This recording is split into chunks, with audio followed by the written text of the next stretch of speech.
Hello दोस्तों, स्वागत है आपका आपके अपने यूट्यूब चैनल मैथ पाठशाला पर। मैं अमन शर्मा। आज आपका एसएससी जीडी के लिए प्रैक्टिस सेट नंबर ये 5 है। इससे पीछे मैं आपको 4 कवर करा चुका हूँ। आप उनको अच्छे से देख लीजिए और अपना एक नोट्स तैयार कर लीजिए। तो चलिए अब हम लोग शुरुआत करते हैं आज के सेट के क्वेश्चन नंबर 1 के साथ। 1 देखिए, क्वेश्चन में कहा गया मनुष्य में पुनः स्थापित होने वाले दांतों की संख्या कितनी होती है। तो पुनः स्थापित होने वाले दांतों की संख्या 20 होती है। ठीक है, कैसे? अब जरा ध्यान सुनिए। मानव के पूरे जीवन काल में 32 + 20 बराबर 52 दांत जन्म लेते हैं। मनुष्य के पूरे जीवन काल में कितना दांत जन्म लेता है? 52 दांत। अब ध्यान सुनना है, ये जो 20 दांत होते हैं इन्हें ही दूध का दांत कहा जाता है, यानी एक बार टूटने पर ये दांत दोबारा आ जाते हैं। ठीक है, अब ध्यान से सुनना बात हमारी। ये जो 32 दांत हैं आपके पास, इन्हें कहते हैं मोनोफियोडोंट। इन्हें क्या कहते हैं दोस्त? मोनोफियोडोंट कहा जाता है। भाई इन 20 दांतों को डाईफियोडोंट कहते हैं। डाईफियोडोंट। तो आपके एग्जाम में क्वेश्चन आएगा कि बताइए मनुष्य में दोबारा होने वाले दांत या दूध के दांतों को क्या कहा जाता है? तो डाईफियोडोंट कहा जाता है, और जो स्थायी दांत होते हैं उनको मोनोफियोडोंट कहा जाता है। बोले यहाँ तक बात आपकी क्लियर हो गई? तो इस प्रकार से मनुष्य के पूरे जीवन काल में दांत कितने उगते हैं? 52 दांत उगते हैं। तो दांतों का अभी यहाँ क्रिया खत्म नहीं हुआ है दोस्त, आगे बढ़िए मेरे साथ। देखिए यहाँ पर आ जाइए। मनुष्य में दांतों के जो प्रकार होते हैं वो 4 कौन कौन सा? इंसीजर, कैनाइन, प्रीमूलर और मूलर। ये आप जो 4 दांत देख रहे हैं ये वाले, ये अपने इंसीजर हैं, ये कैनाइन है, ये 2 प्रीमूलर हैं, ये 3 आपके पास मूलर हैं। ठीक है, अब ध्यान समझना है। इंसीजर का काम क्या होता है? तो काटने और कुतरने का होता है, सही से रिवाइज करना है। कैनाइन का काम क्या होता है? चीरना, फाड़ना। प्रीमूलर का काम होता है चबाना, और बाद में बचा मूलर, इनका भी काम होता है चबाना। ठीक है, आपके एग्जाम में क्वेश्चन आता है कि बताइए बच्चों में कौन से दांत नहीं होते हैं। तो जो प्रीमूलर है ये बच्चों में नहीं होता है, बच्चों में नहीं होता है, यानी बच्चों में प्रीमूलर बिल्कुल नहीं पाया जाता है, और साथ में थर्ड मूलर जो होता है वो बच्चों में नहीं होता है। तो बच्चों में दांत नहीं होते हैं कौन से? तो एक है आपका बच्चों में प्रीमूलर, तो बिल्कुल ही नहीं होगा, और साथ में तीसरा जो अंतिम मूलर बचेगा यह भी आपके बच्चों में नहीं पाया जाता है। बोलो यहाँ तक बात क्लियर हो गई? तो मुख में दांतों के प्रकार होते हैं 4, इंसीजर, कैनाइन, प्रीमूलर और मूलर। तो एक क्वेश्चन बनता है बच्चों वाले दांतों संबंधित, इसको आप आसानी से निकाल दोगे। बोलो यहाँ तक बात क्लियर हो गई? आगे बढ़ जाए। चलिए अब आगे कुछ और समझिए। यहाँ पर देखिए, अभी मैंने आपको दांतों के नाम गिनाए हैं। ये बड़े दांत जो सामने दिख रहे हैं ये क्या अपने पास? इंसीजर है। हाथी का बाहर निकला हुआ दांत सेकंड इंसीजर का उदाहरण होता है, इसको भी आप याद रख लेना। इंसीजर, कैनाइन, प्रीमूलर और मूलर होते हैं। ठीक है, हम जानते हैं मानव जो दंत सूत्र होता है वो क्या होता है? 2, 1, 2, 3 होता है। मानव दंत सूत्र 2, 1, 2, 3 होता है, यानी पूरे दांतों का ये 1/4 हिस्सा होता है। ये आपको याद रखना है। जैसे 2, 1, 2, 3 क्या है? इंसीजर, कैनाइन, प्रीमूलर और ये अपने पास है मूलर। इंसीजर की संख्या 2 और 2 4, यानी एक जबड़े में नीचे वाले में 4 है, तो कुल मिला के कितनी हो जाएगी? 8 हो जाएगी। ऐसे ही 2 दूनी 4 इसकी हो जाएगी। प्रीमूलर 2, 2, 4 दूनी 8 होते हैं, और मूलर होते हैं 3 और 3 6 और 6 12 होते हैं। बोलो बात क्लियर हो गई? तो मनुष्य का दंत सूत्र होता है 2, 1, 2, 3। बोलो बात क्लियर है? चलिए, दांतों के अध्ययन को ओडोंटोलॉजी कहते हैं, ये भी आपको याद रख लेना है। आगे समझिए। देखिए मवेशियों में क्या होता है? ऊपरी जबड़े के दांत नहीं पाए जाते हैं। निचला जो जबड़ा रहता है ये दांत मवेशियों में होते हैं, आपको याद रखना है। ऊपरी जबड़े के दांत मवेशियों में नहीं पाए जाते हैं। और एक चीज़ समझना है आपको, स्तनधारियों में सर्वाधिक दांत, स्तनधारियों में जो सर्वाधिक दांत होते हैं दांत, ये घोड़ा में और सूअर में होते हैं। घोड़ा कॉमा सूअर, ये आपको अच्छे से रट लेना है। ध्यान रखना, स्तनधारियों में दांतों की संख्या सर्वाधिक किस में होती है? घोड़ा में या सूअर में होती है, और इनकी संख्या होती है 44। कितनी होती है? 44। भाई एग्जाम में आपसे पूछ ले कि बताइए मच्छर के दांतों की संख्या कितनी होती है? मच्छर के दांत कितने होते हैं? तो मच्छर के दांतों की संख्या होती है 47। मच्छर के दांतों की संख्या कितनी होती है? 47 होती है। बोलो बात यहाँ तक क्लियर हो गई? तो स्तनधारियों में सर्वाधिक दांत घोड़ा सूअर, और मच्छर में दांतों की संख्या होती है 47। बात क्लियर हो गई? चलिए आगे बढ़िए नेक्स्ट। अब यहाँ पर समझिए, ये दांत है आपके पास, एक दांत की सबसे जो ऊपरी परत होती है इसे कहते हैं एनामिल। एनामिल, ध्यान रखना है, दांत की ऊपरी परत को क्या कहा जाता है? एनामिल कहा जाता है। और वहीं दांत की अंदरी जो परत होती है, ध्यान रखना है, इसे डेंटिन की बनी होती है, इसे डेंटिन कहते हैं। ठीक है, किसकी बनी होती है? डेंटिन की। अगर आप फ्लोरीन, किसका? फ्लोरीन के कारण दांतों का क्षरण होना शुरू हो जाता है, यानी ये एनामिल पर प्रभाव डालता है। कौन? फ्लोरीन। इसकी वजह से आपके दांत गलना शुरू हो जाते हैं। एक और क्वेश्चन याद रखना, यदि आप जल का 0.5 से pH मान यदि कम है, क्या हो? इससे कम हो, इस कंडीशन में भी आपके दांतों का सड़ना शुरू हो जाता है। याद रखना, दांतों में सड़न रोग हो जाएगा यदि किसी का pH मान 5.5 से क्या हो? कम होता है। और एनामिल पे प्रभाव कौन डालता है? मुख्य रूप से आपका फ्लोरीन डालता है। दांत बने किसके होते हैं? तो दांतों में मुख्य हिस्सा होता है कैल्शियम का। किसका हिस्सा होता है? कैल्शियम का। लेकिन याद रखना, कैल्शियम में भी क्या? अगर एग्जाम में पूछ ले कैल्शियम में भी क्या, तो कैल्शियम फास्फेट। क्या होगा? कैल्शियम फास्फेट दांतों का मुख्य हिस्सा बना होता है। तो ध्यान रखना, दांतों में मुख्य रूप से योगदान किसका होता है? कैल्शियम फास्फेट का होता है। अंदरी हिस्सा को डेंटिन कहते हैं, ऊपरी हिस्सा को एनामिल कहते हैं। फ्लोरीन के कारण इसका क्षरण हो जाता है। pH मान 5.5 से कम रहने पर भी आपके दांतों में सड़न रोग हो जाएगा। अब आगे और समझिए, यदि आप फ्लोरीन से बच जाते हैं तो कुछ इस प्रकार से आपके सुंदर दांत होंगे। देखिए कितने सुंदर ये दांत हैं, है ना? तो फ्लोरीन से बचो और अपने दांतों की सुंदरता को बरकरार बनाए रखो। ठीक है, चलिए आगे बढ़ जाए। देखिए अगला क्वेश्चन कहता है, तख्त ए अकबरी नामक मंच जहां पर अकबर का सम्राट के रूप में राज्याभिषेक हुआ था, ये वर्तमान में किस राज्य में स्थित है? तो याद रखना दोस्तों, ये पंजाब राज्य में स्थित है। अब मैं आपको अकबर के बारे में एक कहानी सुनाता हूँ, जरा प्रेम पूर्वक सुनना। अकबर के पिता हुमायूं, माता हमीदा बानो बेगम थी। हुमायूं को जब बिलग्राम के युद्ध में, बिलग्राम या कन्नौज के युद्ध जो 1540 में हुआ था, शेर शाह सूरी ने हुमायूं को भारत से खदेड़ दिया और ये हुमायूं ईरान भाग गया था। लेकिन उस समय इसकी गर्भवती पत्नी हमीदा बानो बेगम को अपने दोस्त अमरकोट के राजा वीर साल के महल में छोड़ के चला गया था, और वहीं पर अकबर का जन्म होता है 1542 में। तो ध्यान रखना है, अकबर का जो जन्म होता है वो कब होता है दोस्त मेरे? 1542 में होता है। लेकिन हुमायूं वापस से भारत आता है कब? 1555 में। कब आता है? 1555 में। और हुमायूं यहीं पर मच्छीवाड़ा का युद्ध लड़ता है। मच्छीवाड़ा, या इसी को कहते हैं सरहिंद का युद्ध। इसी को कहते हैं सरहिंद का युद्ध। और इस युद्ध में हुमायूं को अफगानों की शेर शाह सूरियों की, यानी सूरी वंश की पूरी तरह से पराजय हो जाती है, और यहीं पर मुगल वंश दोबारा से पनप जाता है। लेकिन 1556 में अकबर गद्दी पर बैठता है।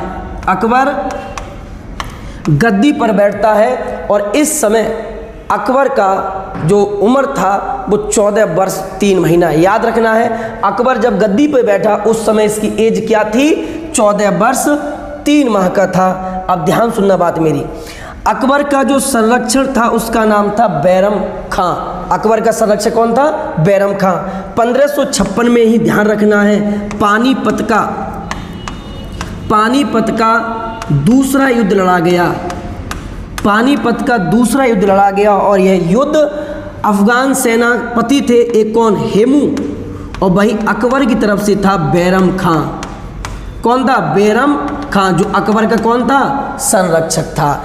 इसमें हुआ क्या, हेमू की पूरी तरह से पराजय हो गई और बैरम खां इसमें जीत गया और अकबर फिर गद्दी पर बैठा था। ये ध्यान रखना है 1556 में।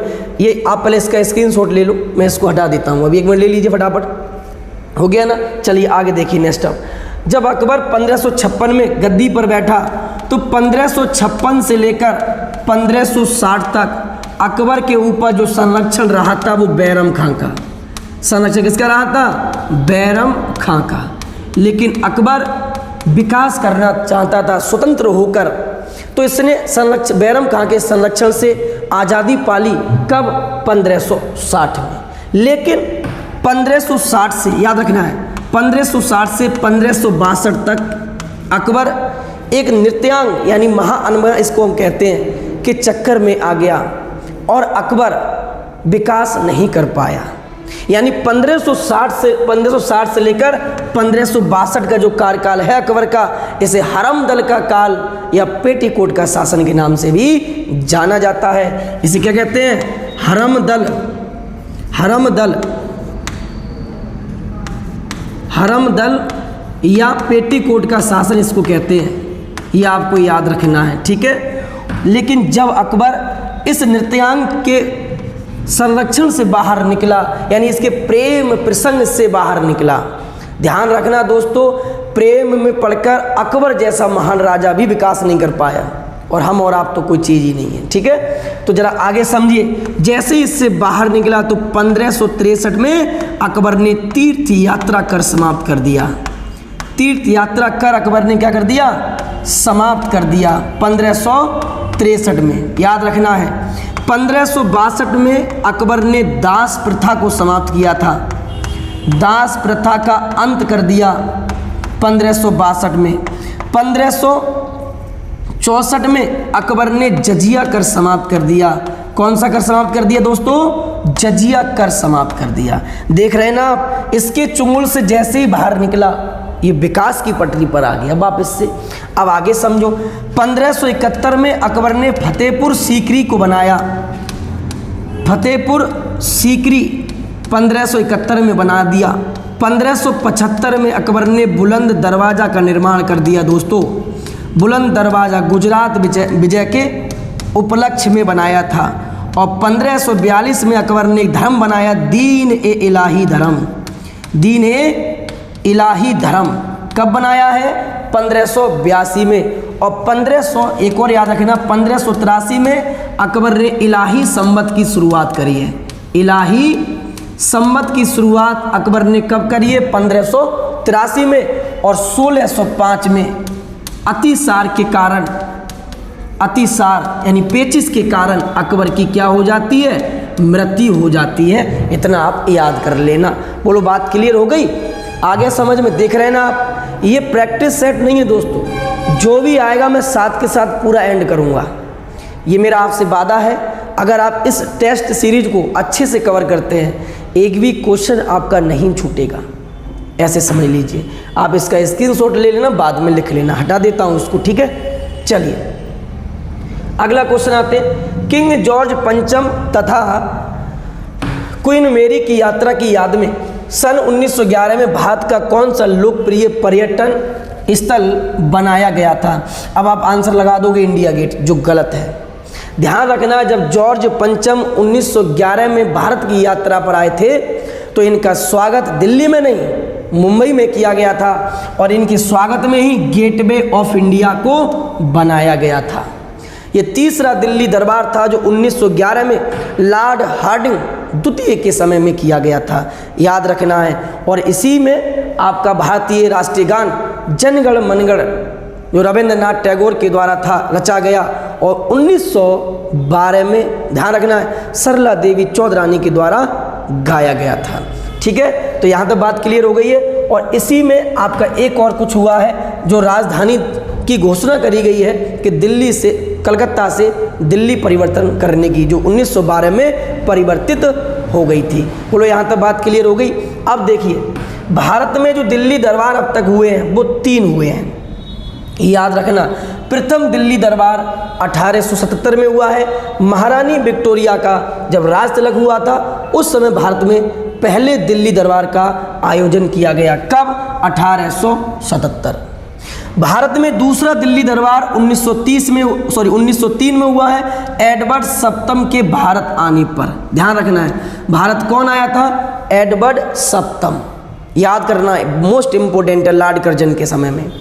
तीसरा दिल्ली दरबार 1911 में हुआ है, जॉर्ज पंचम और महारानी महारानी ये भी याद रखना, महारानी मेरी के आने पर तीसरा दिल्ली दरबार का आयोजन हुआ था। और इसी में राष्ट्रगान गाया गया, जनगण मन अधिनायक जाहे और भारत भाग्य विधाता।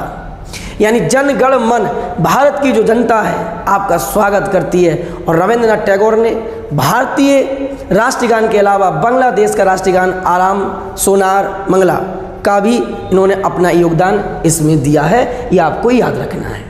राष्ट्रगान के लिए 24 जनवरी 1950 को भारतीय संविधान सभा ने अपनाया।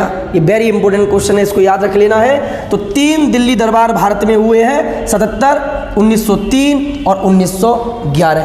क्लियर हो गया? आगे बढ़ जाऊं, चलिए नेक्स्ट। भारतीय संविधान के किन अनुच्छेदों के अंतर्गत समानता का उल्लेख किया गया है? तो समानता का एक मौलिक अधिकार है जिसकी चर्चा भारतीय संविधान में अनुच्छेद 14 से लेकर 18 तक की गई है। आइए अब हम लोग पूरे मौलिक अधिकार को ही समाप्त कर देते हैं। देखिए, आराम से समझना है। मूल अधिकार पर विशेष चर्चा। देखिए, भारतीय संविधान में वर्तमान समय में मूल अधिकारों की संख्या 6 है। जो पहले थी 7वां संपत्ति का मूल अधिकार था, जिसको अब हटा दिया गया है। ये ध्यान रखना, अनुच्छेद नंबर 31 में था, अनुच्छेद 31 में था। आइए 6 की चर्चा करते हैं। तो पहला अपने पास समानता का अधिकार। कौन सा है? समानता का अधिकार है, यह अनुच्छेद 14 से लेकर 18 तक है। उसके बाद दूसरा अपने पास स्वतंत्रता का अधिकार, यह अपने पास 19 से लेकर 22 तक है। तीसरा भाई अपने पास स्वतंत्रता हो गया। उसके बाद अपने शोषण के विरुद्ध अधिकार, शोषण के विरुद्ध अधिकार ये आपका 23 से 24 तक है। चौथे अपने पास धार्मिक स्वतंत्रता का अधिकार है। धार्मिक स्वतंत्रता का अधिकार है जो 25 से लेकर 28 तक है। और उसके बाद अपने 5वां जो है वो शिक्षा एवं संस्कृति का अधिकार है। शिक्षा एवं संस्कृति का अधिकार ये अनुच्छेद 29 से 30 तक है। छठा अपने पास है मौलिक मूल अधिकारों का उपचार, मौलिक उपचार का अधिकार है, यह अनुच्छेद नंबर 32 में है। तो अपने पास संवैधानिक उपचारों का अधिकार या मौलिक उपचारों का अधिकार कितने वर्तमान समय में? 6 है। देखिए, पहला समानता है 14 से 18 है। दूसरा स्वतंत्रता है 19 से 22। तीसरा शोषण है 23 से 24 और धार्मिक है 25 से 28। शिक्षा संस्कृति 29 से 30 है और मौलिक उपचार अनुच्छेद 32 में है। ध्यान रखना, मूल अधिकारों की जो प्रकृति होती है वो न्यायोचित होती है। न्यायोचित से कहने से मतलब क्या है? यानी इनको न्यायालय के द्वारा लागू कराया जा सकता है। यदि इनका हनन होता है तो आप डायरेक्ट सर्वोच्च न्यायालय जा सकते हैं। बोलो, बात क्लियर होगी? यहाँ आगे बढ़ जाऊँ, चलिए ठीक है। देखिए अगला क्वेश्चन समझिए। क्वेश्चन कहता है लोकसभा अध्यक्ष का चुनाव किसके द्वारा किया जाता है? तो लोकसभा अध्यक्ष का चुनाव लोकसभा के सभी सदस्यों के द्वारा कर लिया जाता है, यह आपको याद रखना है। और हम ये भी जानते हैं कि लोकसभा अध्यक्ष ही धन विधेयक का निर्धारण करता है कि कोई विधेयक धन विधेयक है या नहीं। चलिए आगे समझिए। पहला भारत के राष्ट्रपति। तो ध्यान रखना, भारत के राष्ट्रपति के चुनाव में राज्यसभा, लोकसभा, सभी राज्यों की विधानसभा, दिल्ली पांडिचेरी की विधानसभाओं के निर्वाचित सदस्य हिस्सा लेते हैं ये राष्ट्रपति के चुनाव में। बोलो, बात क्लियर हो गई? फिर समझिए, लोकसभा, राज्यसभा, सभी राज्यों की विधानसभाएं, दिल्ली पांडिचेरी के निर्वाचित सदस्य राष्ट्रपति के चुनाव में भाग लेते हैं। ठीक है, उसके बाद आगे आ जाते हैं नेक्स्ट, संसद के सभी सदस्यों ये हटा देते हैं, कोई मतलब का काम है नहीं इसमें। अब मैं राष्ट्रपति के बारे में आपको बताता हूँ, एक जान लीजिए। देखिए, राष्ट्रपति की ट्रिक मैं बताता हूँ, ध्यान सुनना है। पकानी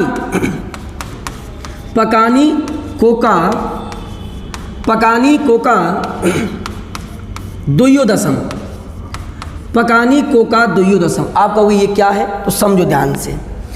पास से राष्ट्रपति का पद है, अनुच्छेद ये 52 से शुरू होती है और ये अनुच्छेद 61 तक जाती है। आप क्रम से इसका नंबर डाल लेना। देखिए, पास से राष्ट्रपति का पद है, कार्यपालिका का प्रधान होगा, राष्ट्रपति का निर्वाचन तो 52, 53, 54 ऐसे, राष्ट्रपति का कोटा, राष्ट्रपति का कार्यकाल, दोबारा निर्वाचन, राष्ट्रपति की योग्यताएं, दशाएं और शपथ। तो राष्ट्रपति की शपथ कौन से अनुच्छेद में है, 61 में है, और राष्ट्रपति का पद कौन से अनुच्छेद में है, 52 में। ट्रिक क्या है, पकानी कोका द्वयोदशम। ट्रिक क्या होगी, पकानी कोका द्वयोदशम, पकानी कोका द्वयोदशम। चलिए आगे बढ़िए, नेक्स्ट समझिए।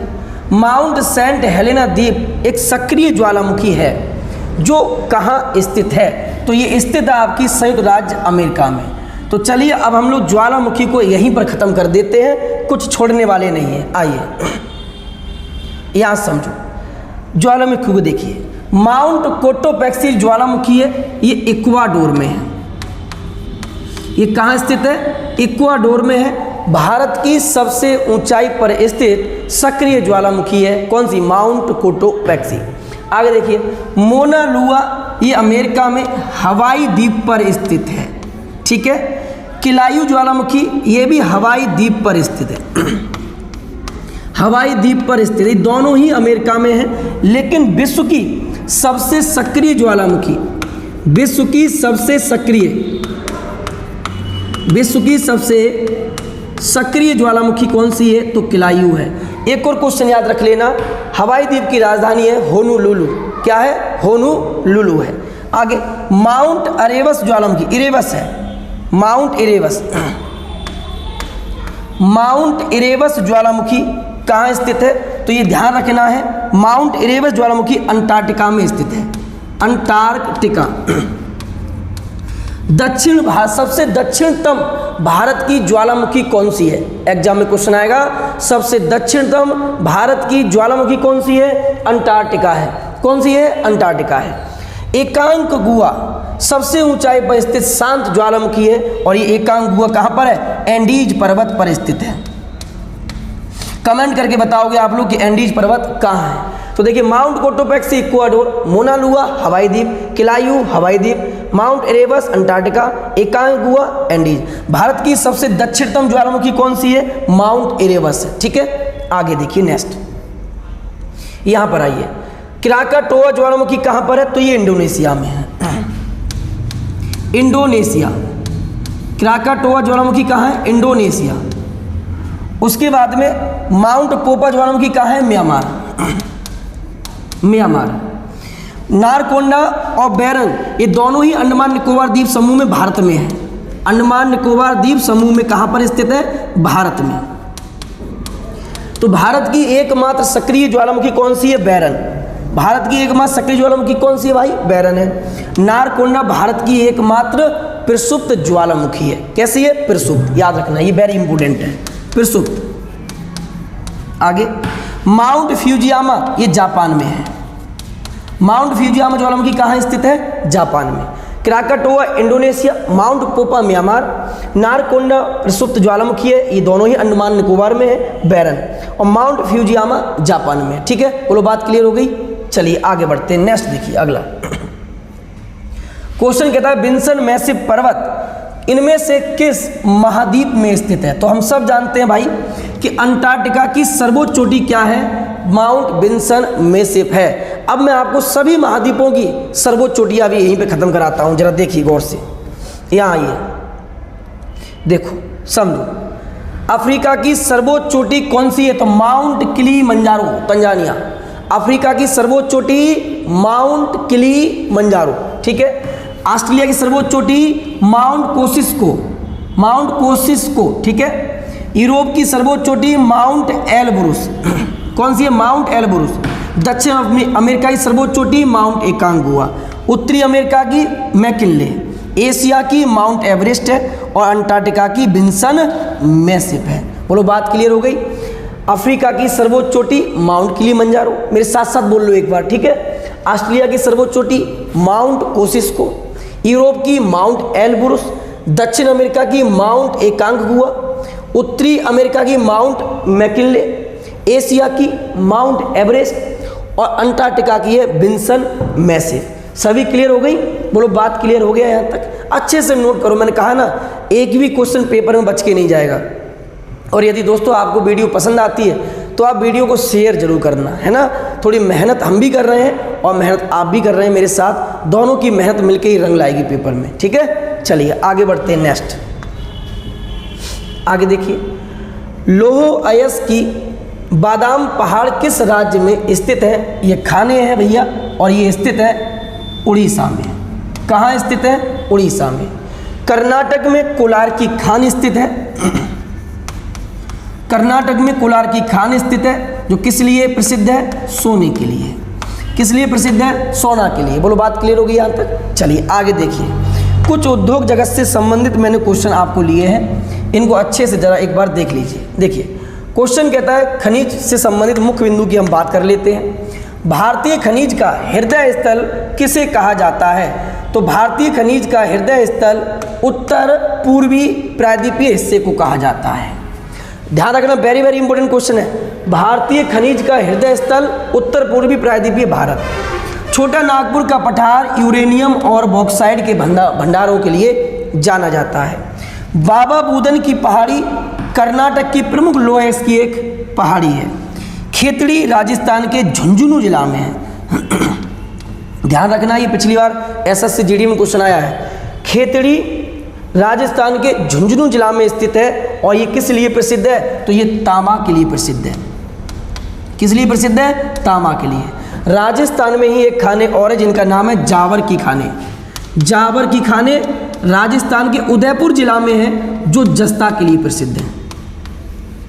जो किस लिए प्रसिद्ध है? जस्ता के लिए प्रसिद्ध है। बोलो बात क्लियर होगी यहाँ तक? अच्छा लग रहा है ना कंटेंट आपको? मैंने कहा है ना पूरे यूट्यूब पर इस प्रकार का प्रैक्टिस सेट आपको देखने को नहीं मिलेगा, ये गारंटी है मेरी कि इस प्रकार का आपको कंटेंट दे, एक क्वेश्चन आने पर तमाम क्वेश्चन को मैं समाप्त कर दूंगा, ठीक है। चलिए अगला क्वेश्चन देखिए। नेक्स्ट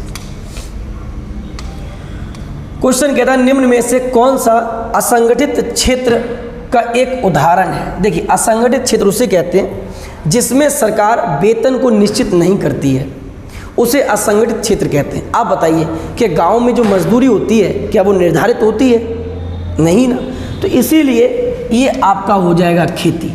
असंगठित क्षेत्र उसे कहते हैं जहां पर सरकार वेतन को निश्चित कर देती हो, असंगठित क्षेत्र कहलाते हैं, ठीक है। तो ये पुलिस हो गई, बैंक हो गई और एक सरकारी नौकरी हो गई, ये क्या संगठित क्षेत्र होते हैं। चलिए अगला देखिए। नेक्स्ट, एक माइक्रोन किसके बराबर होता है? अभी इसके लिए मैंने आपको कुछ लिया है, जरा ध्यान से सुनना। माइक्रोन क्या है? बहुत इंपॉर्टेंट क्वेश्चन है, देखिए एग्जाम में आता है। यहाँ से आपको याद करना है डेसी, सेंटी, मिली, थोड़ा डीप लिखता हूँ, deci, centi, milli, micro, milli micro, nano pico, nano pico, fermi atto, fermi atto. उसको याद रखना है आपको एक और, deca, hecto, kilo, mega, giga, peta, exa. Deca, hecto, kilo, mega, giga, tera, giga, tera, tetra, giga, tera, peta, exa, peta, exa. अब देखो याद कैसे रखना है आपको, अभी ध्यान सुनना है बात मेरी। डेसी है, कुछ लड़की जैसी फीलिंग आई तो माइनस में है, निगेटिव है, 10 की पावर -1 है ये। सेंटी 10 की पावर -2 है। मिली 10 की पावर -3 है। और माइक्रो 10 की पावर, माइक्रो हो जाएगा 10 की पावर 6 -6। अब 3 गैप पे चलना है। 10 की पावर -9, 10 की पावर -12, 10 की पावर -15 और 10 की पावर -18। तो deci, centi, milli, micro, nano, pico, fermi atto, ये डेका है। तो लड़का जैसी आवाज़ आती है इसमें सुनने में, ठीक है। अब गौर से समझो, इसमें क्या करना है भाई आपको, तो इसमें आपका हो जाएगा डेका में, यहाँ से देखिए, तो डेका 10 की पावर प्लस 1, 10 की पावर ये 2, 10 की पावर ये 3, मेगा 10 की पावर 6, झींगा 10 की पावर 9, टेट्रा 10 की पावर 12, पेटा 10 की पावर 15 और एक्सा 10 की पावर 18। ठीक है, अब याद रखना deci centi milli micro nano pico fermi alto, deca में डेका हेक्टो किलो मेगा झींगा टेरा पेटा एक्सा, याद भी कर सकते हो। देखो एक साथ बोलना डेका हेक्टो किलो मेगा। अब देखिए जब नई नई शादी होती है, आपको सबको पता है, अब मैं यहाँ से याद करा देता हूँ, जब नई नई आपकी शादी होती है और जब आप अपने ससुराल में जाते हो तो ढेर आपकी खातिरदारी होती है। ठीक है, आप इतना खा लेते हो, ध्यान सुनना है बात मेरी, आप इतना खा लेते हो और बाद में आपका ये जो पेट है ये फूलने लगता है। पेट क्या करने लगता है? फूलने लगता है। और आपकी सालियाँ आपसे क्या कहती हैं, जरा गौर से फरमाना। आपकी सालियाँ आपसे कहती हैं जीगा एन जीजा, जीगा जीजा, जीजा तेरा, तेरा टेट्रा मतलब तेरा, जीजा तेरा, पेट पेट्रा में पेट, एक्सा में कैसा, यानी जीजा तेरा पेटा ऐसा, यानी जीजा तुम्हारो पेट कैसो होगो, कैसे रखो, जीजा जीजा तेरा पेटा एक्सा, तो जीजा तेरा पेटा ऐसा, जीजा तेरा पेटा एक्सा, ऐसा रखना है। तो कम खातिर करवाना, ध्यान रखना है। ये सालियाँ आपसे भी यही बात कहने लग जाएंगी, डेका हेक्टो किलो मेगा झींगा tera peta exa, deci centi milli micro nano pico fermi alto, याद रखना आराम से। चलिए आगे बढ़ जाए, हटा दें यहाँ से इसको। ठीक है, आगे देखिए क्वेश्चन कहता है भाप अंगार गैस जल गैस संयोजन होती है किसकी? तो कार्बन मोनोऑक्साइड और H2 की होती है। और यहीं पे एक और याद रखना वायु अंगार गैस, वायु अंगार गैस भी एग्जाम में आ जाती है। तो ये carbon monoxide CO plus N2 का ये मिश्रण होती है, ध्यान रखना है। तो वायु अंगार गैस कार्बन मोनोऑक्साइड और नाइट्रोजन का ये मिश्रण होती है। और वहीं पर भाप अंगार गैस को जल गैस भी कहते हैं, ये कार्बन मोनोऑक्साइड और हाइड्रोजन का होती है। बोलो बात क्लियर हो गई। चलिए अगला देखिए नेक्स्ट क्वेश्चन कहता है शिशु मृत्यु दर क्या दर्शाती है? ठीक है, तो देखो उस विशेष वर्ष में पैदा हुए 1000 जीवित बच्चों में, देखो छोड़ दीजिए, शिशु मृत्यु दर ये दर्शाती है, हमेशा याद रखना 1000 पर कितने बच्चे 1 साल से कम उम्र से पहले ही जिनका देहांत हो गया है, डेथ हो गई है। तो आपका ऑप्शन हो जाएगा बी ऑप्शन, 1 वर्ष से कम आयु में मरने वाले बच्चों की संख्या 1000 जीवित बच्चों पर होती है। शिशु मृत्यु दर is very very important question आपके पेपर के अकॉर्डिंग। बोलो बात क्लियर है, आगे बढ़ जाए। ठीक है, नेक्स्ट देखिए अगला, भारत में पहली बार पशुधन की मानक गणना जनगणना किस वर्ष की गई थी? तो पशुधन जनगणना 1919 से 20 के बीच भारत में पहली बार पशुधन जनगणना हुई है। और वहीं पे याद रखना है भारत में पहली बार बाघ जनगणना 1932 में हुई है। कब हुई है? 1932 में। किन जंगलों में हुई है? तो पलामू के जंगलों में। पलामू कहाँ पड़ता है? पलामू पड़ता है आपका झारखंड में। पलामू कहाँ पड़ता है आपका? झारखंड में। तो पहली बाघ जनगणना 1932 और पहली पशुधन जनगणना 1919 से 1920 के बीच हुई है। चलिए अगला देखिए, तो वही लिखा हुआ है बाघ जनगणना के बारे में। नवकलेश्वर उत्सव भारत के किस राज्य में मनाया जाता है? तो ये है आपका नवकलेश्वर उत्सव उड़ीसा में बनाया जाता है। और आपके लिए अब कमेंट करना है, कल मैंने आपको पश्चिम बंगाल में 2 मेलों के बारे में बताया था, वो मेले कौन कौन से थे दोनों का कमेंट करना है। एक असम का प्रसिद्ध मेला भी हमने आपको पढ़ाया था, इन सभी का आपको कमेंट बॉक्स में कमेंट करके छाप देना है। ठीक है, चलिए आगे देखिए नेक्स्ट क्वेश्चन कहता है आप प्रवासी भारतीय दिवस के बारे में क्या समझते हो? ये कब शुरू किया गया? तो हमने कितनी बार आपको पढ़ाया, हर वीडियो में मैं आपको बताता हूं कि 9 जनवरी 1915 को महात्मा गांधी दक्षिण अफ्रीका की प्रवास यात्रा समाप्त करके भारत आते हैं, इसीलिए 9 जनवरी को प्रवासी भारतीय दिवस के रूप में मनाया जाता है। 1916 में गांधी जी ने साबरमती आश्रम की स्थापना करी। 17 में सत्याग्रह बिहार में चलाया था इन्होंने। 18 में 18 में खेड़ा आंदोलन चलाया है, 20 में असहयोग आंदोलन चलाया है, 22 में वापस लिया है, 30 में डांडी और समन्वय है, 32 में पूना पैक्ट है, 42 में भारत छोड़ो आंदोलन है। ये गांधी जी के बारे में चर्चा थी। तो अब आ जाइए यहाँ से, कौन सा होगा?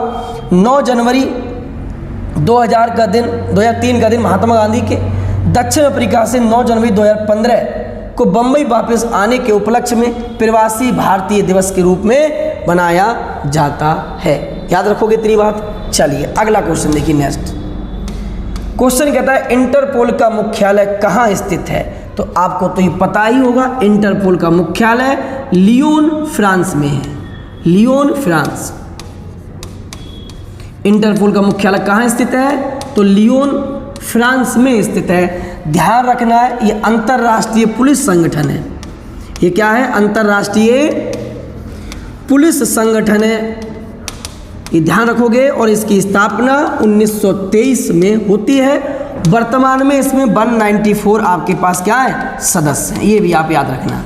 वर्तमान में सदस्यों की संख्या कितनी है? 194 है। इंटरपोल का तो मुख्यालय कहाँ हो जाएगा? लियोन फ्रांस में हो जाएगा। अगला क्वेश्चन देखिए नेक्स्ट। ठीक है, तो इस प्रकार से आपका आज का टेस्ट सीरीज समाप्त हो गया। आप हमें कमेंट करके बताओ कैसा लगा आपको आज का सीरीज और इससे क्या आपको बेनिफिट हो रहा है। और मैंने जो क्वेश्चन आपको छोड़ दिए हैं आप उनको कमेंट करके बताइए। और आपसे अगली वीडियो में मिलता हूँ एक नए उत्साह और उमंग के साथ। तब तक के लिए थैंक यू, धन्यवाद।